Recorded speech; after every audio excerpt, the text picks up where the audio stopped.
Hi Virgo, February 2025. Ito na po ang inyong reading. Kuha lang tayo ng ilang messages para sa inyo as usual. Mensaheng gabay lamang po. Virgo, anong kailangan nyo marinig? Guidance, advice para sa mga Virgo ngayong buwan ng Pebrero. Anong kailangan nating maiparating sa mga taong ito? Tayo po ay live na live sa FB. Babalikan ko kayo maya-maya. Virgo, anong kailangan nyo marinig? Message. Virgo, guidance, advice para sa mga taong ito. Okay, wala pa. Meron ng umangat. Ayan o. Alam ko hindi ko napapakita yung pag-shuffle, pero hindi ko ito tatamisan. Maglaliman. Mensaheng gabay lamang po. Ayan pa isa-isa. Guidance, advice. Ayan. Hoy, the Magician. That is your sign. Magician. Ruled planet ruler nyo ay si Mercury. The Magician, that is a sign of Virgo.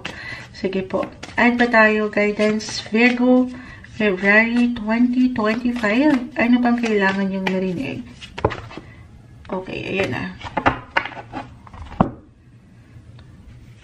The Queen of Swords ay narito.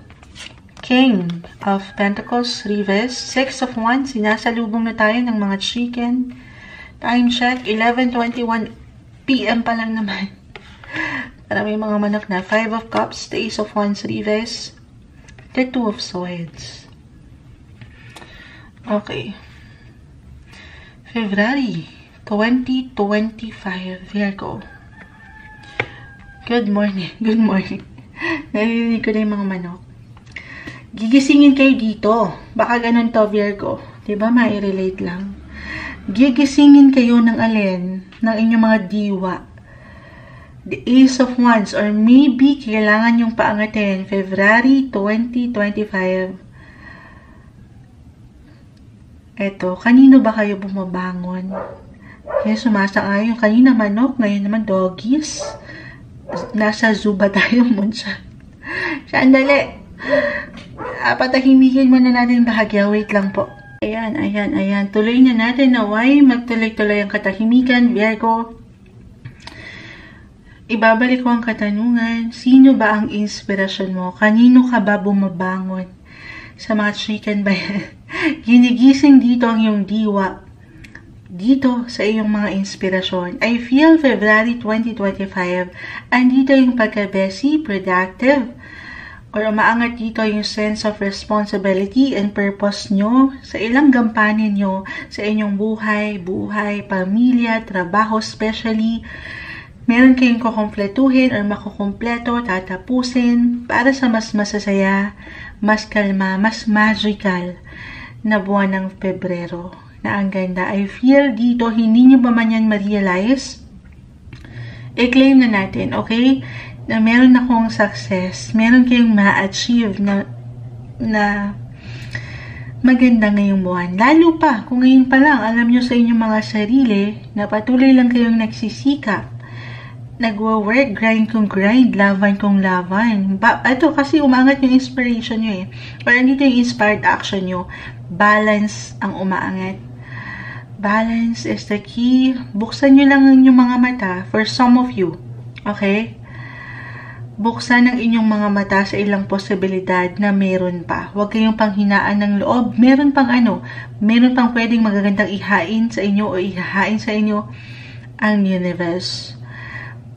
Okay, so sobrang busy sa akin nakikita dito.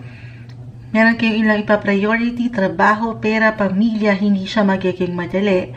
Pero sana huwag niyo rin kalimutan the Five of Cups, Ace of Wands. Sabi ko nga yung energy, inspiration, kung may ibibigay nyo or may ibibigay nyo ito sa ilang tao sa inyong paligid, naway maibigay nyo rin yung prioridad na deserve nyo para sa inyong mga sarili.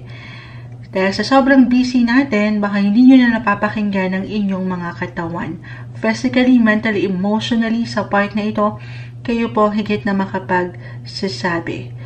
Listen to your body, listen to your feelings, emotions. Huwag nyo rin baliwalain yan. Okay? Yun lang naman. Kasi nga, nag-iinit dito. Magical na nakikita ko, guys. Kahit pa may pagka-busy, masaya. Merong blessing of work. Or merong ilang ganap na pwede nyong makita, may magandang progress, i-claim na natin yan, the King of Pentacles, the Six of Wands, both are in reverse, yes. Pero maaaring tahimik lang itong nakasilay, nakikita ang inyong kasipagan, kagalingan, nakikita nino, someone nakatataas, it could be your boss, could be a client, nakikita yung galing nyo, yung pagsisikap nyo, yung focus nyo, at yan, ngayong buwan, tanggapin na natin, manifestation is the key, the magician is here, ipahayag nyo na yan, na parating po yan ngayong buwan, yung higit nyong ika-alwan, yung stability and security pagdating sa inyong mga work and money, or may pag-level up talaga, pero tahimik lang itong gagalaw. Anong gagalaw? Kahit tahimik lang itong mapupuna pa lang ngayong month, nakikita kayo. Napupuna yung mga galing nyo, kasipagan nyo, yung focus and attention nyo. Or maybe all eyes are on you. All eyes will be on you, Virgo. Yung inyong mga public image, nag-i-spark. Nasa inyong attention. Andyan yung inspirasyon or admiration ng mga taong ito sa inyong paligid, sa inyong trabaho. Ang ganda. I-claim na natin ito, may saya akong nakikita. At dito, syempre, hindi lang kayong magsasaya, pero itong ilang tao sa inyong paligid, pamilya, relasyon. Dito, higit kayong makapag-provide. Okay, higit nyo maibibigay yung alam nyong deserve din nila. Pero again, deserve nyo rin, physically, mentally, ang magpahinga, recharge your energy, or magpaganda, magpaspa, take care of yourself din. Okay? Again, someone na nakatataas, someone na merong support ako nakikita para sa ika-magical, ikagaganda, ikakaalwan ng inyong buhay, trabaho, pera, at pamilya. Ito yung umaangat na messages. Parang wala nang paligoy-ligoy pa. Balance is the key. Or ito yung umangat, yung pagiging nurturing nyo. Yung pagiging protector nyo sa ilang tao rin na mahalaga sa inyo. Patuloy na pag-angat ng tiwala, ng paniniwala sa inyong kakayanan. Kasi meron pong magandang posibilidad, opportunity ang parating para sa ikali-level up or ikagiginhawa ng mga Virgo, February 2025 para sa inyo.